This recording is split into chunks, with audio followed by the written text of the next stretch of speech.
Nabi Isa itu kalau orangnya ceria sekali. Pernah ditegur sama Nabi Yahya, mali aro kadohikan ka'annaka aminta min makrillah. Saya melihat kamu kok selalu senyum ceria, seakan-akan tidak ada adabnya Allah. Terus Nabi Isa balas ke Yahya, mali aro ka'abisan ka'annaka ayista min rahmatillah. Kamu kok merengut terus kayak ning donya ora ana rahmat. Jadi kamu milih mana? Senyum terus apa merengut terus?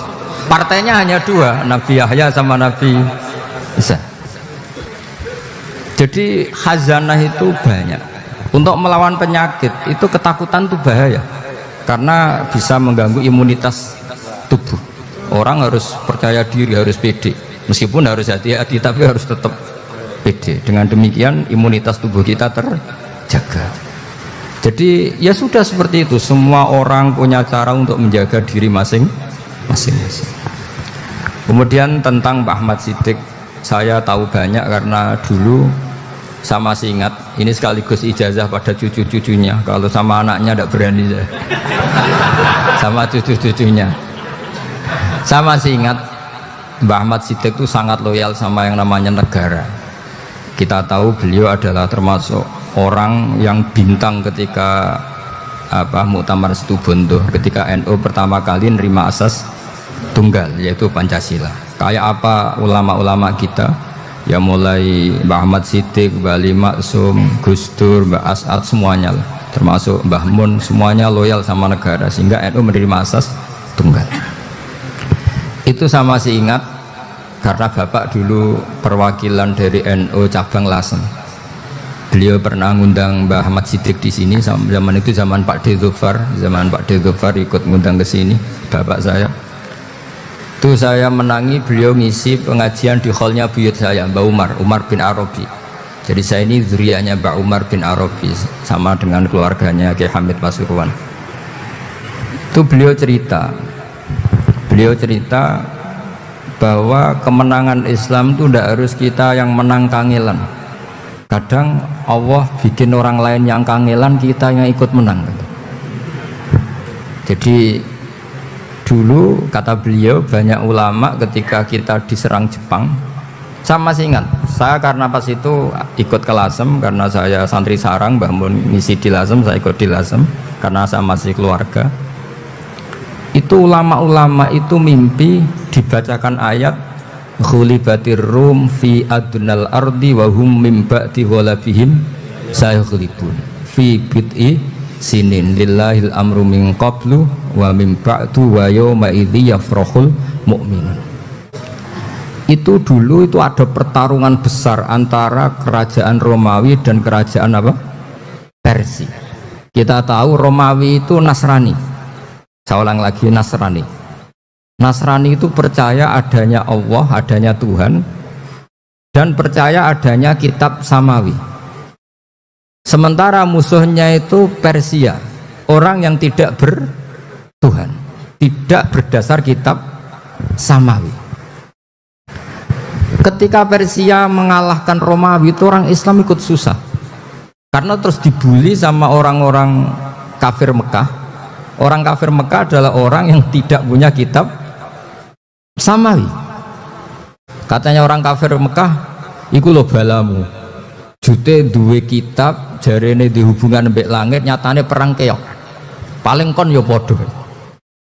Jadi ada analogi bahwa kalahnya orang Nasrani itu dianggap simbol kekalahan orang yang bertautan atau berhubungan dengan langit. Akhirnya orang Islam susah. Saking susahnya orang Islam sampai Abu Bakar itu tanya, ya Rasulullah, lalu orang Romawi menang itu kapan? Terus ada surat turun fi bid'i sinin. Ya kira-kira 3. Abu Bakar pas itu belum alim-alim amat. Jadi ngartikan 3 itu ya 3 betul. Sehingga beliau masyhur itu. Cara Jawa totoan itu kimar. Pokoknya nanti Romawi pasti menang 3 tahun lagi. Akhirnya ketika datang itu taruhannya dengan 10 onta. Datang ke Rasulullah, Nabi menjelaskan, "Lho ndak. bid'u itu mabena salas ilatis itu 3 sampai 9. Kamu jangan bilang 3. Ya sudah, taruhannya ditambah. Taruhannya ditambah sampai 100 onta. Tapi pembuktiannya enggak 3 tahun tapi nunggu 9 tahun. Sampean jangan tanya, berarti dulu pernah taruhan halal. Zaman sebelum ngaji saya sampean sudah sering taruhan, jadi jangan nyalahkan saya. Nanti itu ada ilmunya, namanya nasah apa? Mansukh. Dan taruhannya Abu Bakar tidak kayak sampean. Taruhan yang sangat-sangat demi Islam, bukan demi khadun nafsi. Betul. Ketika tahun ke-7 orang Islam itu menang. Gila ya, tahun 9 itu umat Islam menang. Menangnya umat Islam mengalahkan musyrik Mekah itu di Badar. Romawi mengalahkan apa? Persia. Gara-gara Romawi mengalahkan Persia itu cara berpikir orang tuh rubah. Ternyata langit itu ada, kekuatan langit itu ada. Sehingga meskipun akhirnya orang Kristen bilang ada Trinitas, terus mereka keliru dalam mengartikan Isa, tapi ada sekian nabi yang mereka sebut dan mereka hormati. Ada sekian kesamaan. Sehingga dalam Islam, saya ulang lagi, dalam Islam, andai kan disuruh milih orang komunis sama orang Nasrani, Islam tentu sama-sama kerjasama, milih sama yang Nasrani, karena ini ahli kitab, kerjasama loh, bukan milih menjadi Nasrani. Nanti kalian salah paham, senangannya terus bully. Itu semangatnya pasti hasad. Nah, terus lalu relevansinya dengan Indonesia gimana? Wa yauma idzi yafrahul mu'minun. Ketika orang Romawi yang punya kitab samawi mengalahkan Persia yang tidak punya kitab samawi, itu orang Islam ikut bunga, ikut gembira. Itu semua kiai banyak yang mimpi seperti itu. Ini cerita Pak Ahmad Siddiq. Saya dengarin. Ternyata betul. Jepang itu nggak dikalahkan Indonesia. Jepang, Hiroshima dan Nagasaki dibom oleh apa? Sekutu. Akhirnya Jepang pulang. Pas Jepang pulang, Indonesia merdeka. Itu dulu kiai-kiai sudah nakwil bahwa menangnya Indonesia itu tidak harus mengalahkan penjajah. Pokoknya nanti penjajah ada yang mengalahkan. Jadi orang Islam zaman itu tidak bisa mengalahkan Persia. Yang mengalahkan itu Romawi. Tapi orang Islam ikut gembira. Itu sebenarnya wa yauma idzi yafrahul mu'minun binasrillah. Jadi orang itu cara berpikir Quran itu beda. Sehingga saya ini cerita ke cucu-cucu Mbah Siddiq karena ya nasabnya sama sampai saya, karena sama-sama sampai Mbah Sambu. Bedanya keluarga saya lewat Mbah Abdul Azim, kalau yang keluarga sini lewat namanya Mbah Yusuf. Itu saudara sama Mbah Abdul Azim, sama-sama sampai Mbah Sambu. Tapi keinginan saya tentu bukan sekedar silaturahim gagah-gagahan diceluk Gus. Celuk Gus repot. Nak ora alim ra pantes, nak beling ra pantes.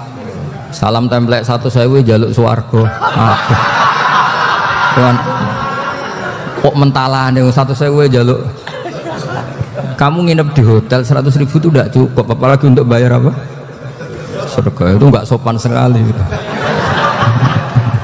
1 juta ya nggak bisa itu. 100 juta juga nggak jelas juga. Terus sampean mendingan nggak usah salam template, malah nggak mungkin masuk surga kalau.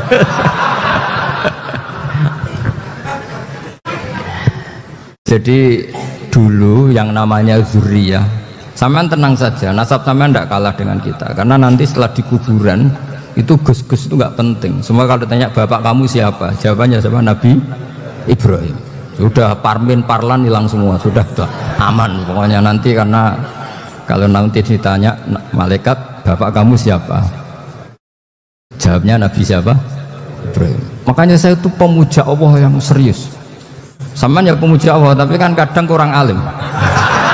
Saya ini pemuja Allah serius. Saya itu kalau ngaji, ya ngaji biasa belajar, itu sering nangis seneng. Misalnya saya baca tadi, Miftahul Jannah la ilaha illallah, kunci kok dikasihkan. Kita ini masuk neraka gak pantas, enggak bawa kuncinya kok masuk ini. Harusnya kita ini masuk surga, kita kan pegang kunci surga, gak pegang kunci neraka. Maka aneh kalau kamu masuk neraka itu aneh. Coba kita pegang kunci surga apa kunci neraka? Tapi kadang teman saya suun rokok rano kunci ini. Karena tidak ada pintunya. Terus saya bilang, kamu kok tahu? Memangnya mau ke sana kata saya. Saya tidak punya rencana tahu neraka. Karena nanti di antara syafaatnya Quran itu orang kalau mau masuk neraka tidak jadi. Ya nggak apa-apa ya, diatur sendiri. Jadi di antara syafaatnya Quran itu orang nggak jadi masuk neraka. Jadi syafaat itu ada dua, dari neraka diangkat ke surga, dan itu bisa lama itu. Tapi kalau syafaatnya Quran itu yang belum masuk neraka supaya nggak jadi masuk neraka. Karena neraka juga punya aturan, dia juga kena aturan fikih.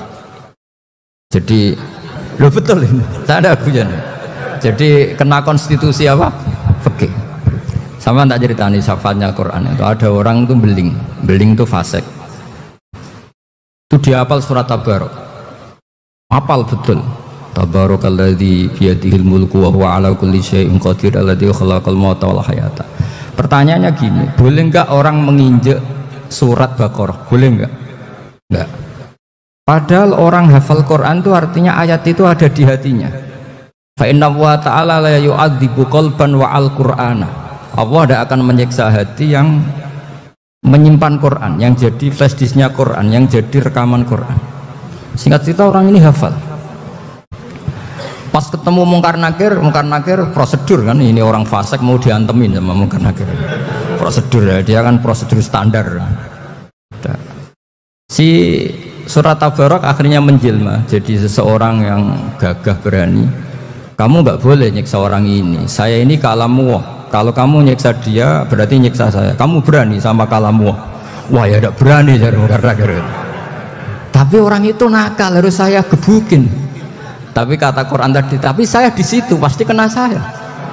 Oh debat, nggak ada lajnahnya, ini nggak ikut. Kalau Gus Wirjon ikut jadi lajnah. Kalau jadi lajnah pasti kroninan. Kalau santrinya dimenangkan nanti.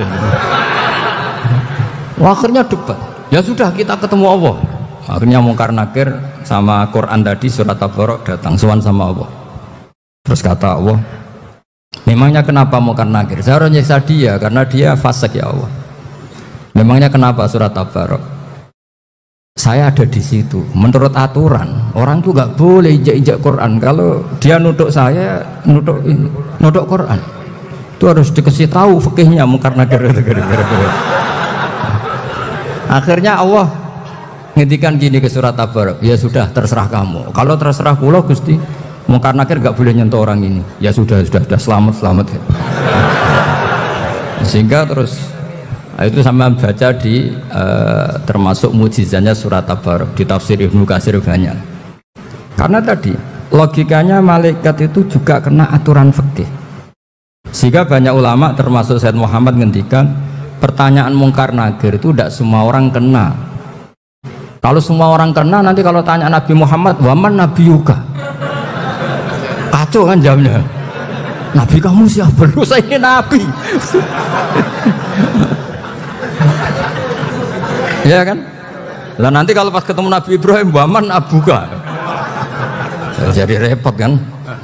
Makanya ada kiai yang guyon kalau ditanya Marob buka, saya ini guru tauhid sembrono.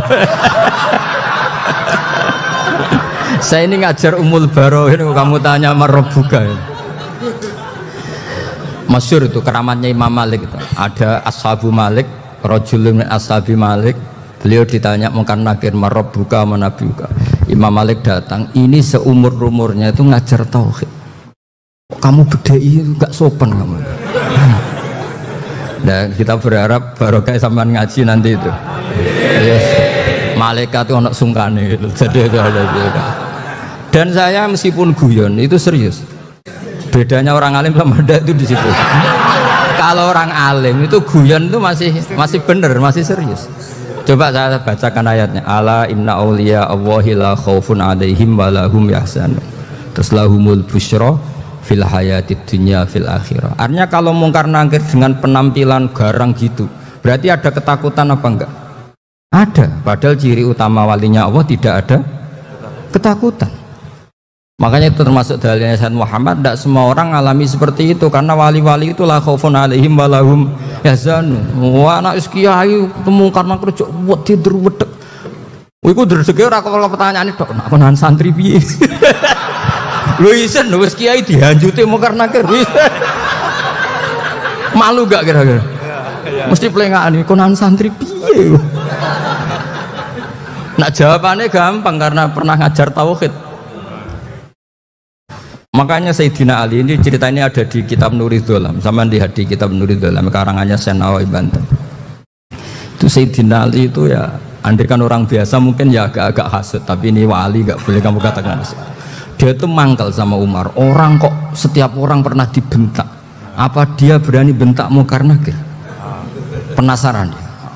Bagaimana kerengnya Umar itu berlanjut enggak gitu kira-kira. Akhirnya minta, ya Allah saya minta kasyaf. Ya karena yang minta Sayyidina Ali karena mau wajah dituruti sama kasyaf. Dilihat Sayyidina Umar pas meninggal itu. Jadi hasud itu ya kadang penting asal baik. Loh betul bahasa Kanjeng Nabi kadang la hasada illa fisnaten. Itu Nabi membahasakan ya hasad.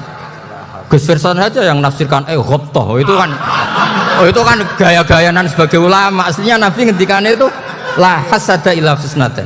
Ulama yang ganti itu namanya ghobtoh. Wong Nabi sendiri nyebut hasad kok kamu tafsiri ghobtoh. Ya hasad ya hasad.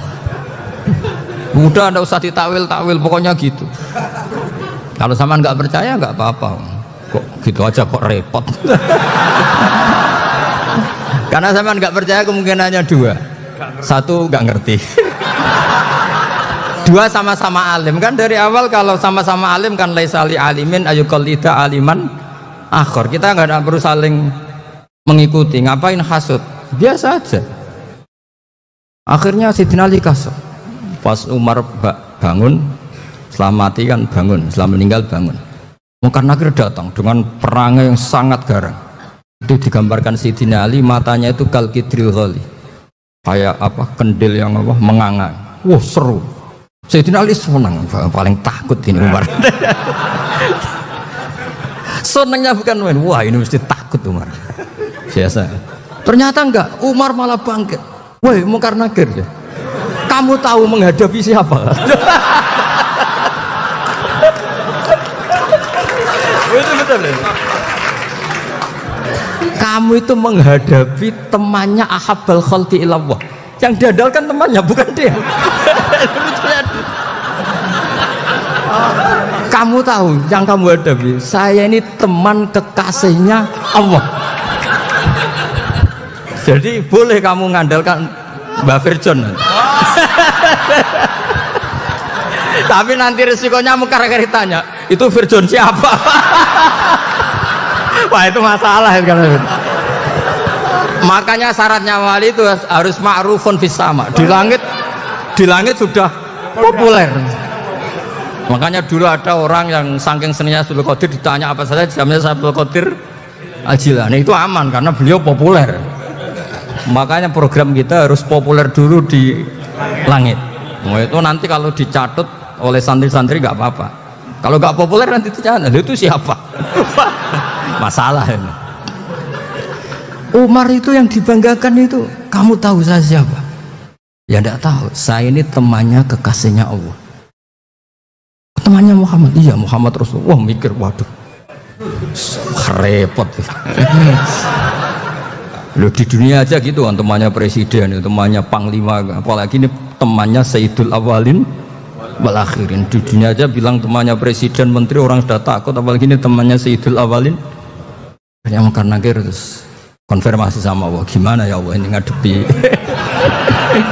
Sebetulnya diandalkan itu temannya, bukan dia. Wah, akhirnya sama Allah dibilang, ya bu, ya sama seorang seperti itu bu yang sopan.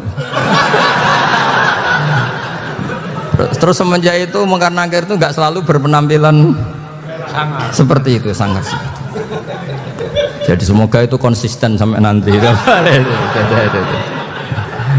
Jadi kamu kalau ingin nggak takut Mungkar Nakir jadi wali dulu. Karena sarannya tadi hanya wali sing la khaufun alaihim wa lahum yahzanun lahumul busyra fil hayatid dunya fil akhirah. Jadi orang itu kalau ngaji itu harus khatam. Jangan semuanya kena pertanyaan. Dan kalau semuanya kena pertanyaan nanti repot. Kalau Nabi Muhammad ditanya waman Nabi juga. Nabimu siapa? Lu kan terus jadi aneh. Jadi makanya ketika Sayyid Muhammad semua ulama lah, nggak ada am kecuali ditaksis, kecuali sifatnya Allah. Misalnya bikulli syai'in alim ya benar-benar bikulli syai'in. Tapi kalau am semuanya pasti ada taksis, meskipun dalam muhawarah muhadasah biasa. Misalnya contoh gampang, istri kamu baru seneng kamu, mas nak pengen apa-apa itu lapor aku, gak apa-apa mas, mesti aku seneng gak sama lapor. Iku di aku pengen wayo. Wah langsung dari apa wae. Mesti apa wae maksudnya kecuali itu. Gitu. Padahal kalau ngomong mas sampean ingin apa saja tak dukung. Terus sampean bilang pengen iku wayo. Kira-kira disetujui apa enggak? Sama seperti kita kalau punya teman akrab, wes nang omahku gak apa-apa, anggap omahmu dewe. Terus mlebu-mlebu kamar. Jadi tidak ada am kecuali ditaksis. Artinya kalau ada cerita bahwa orang mati pasti ngalami ditanya mungkar nangkir, itu pasti ada am yang ditaksis. Itu pasti juga dialami para anbiya, para auliya. Karena ciri utama wali itu la khaufun alaihim wa lahum yahzanun.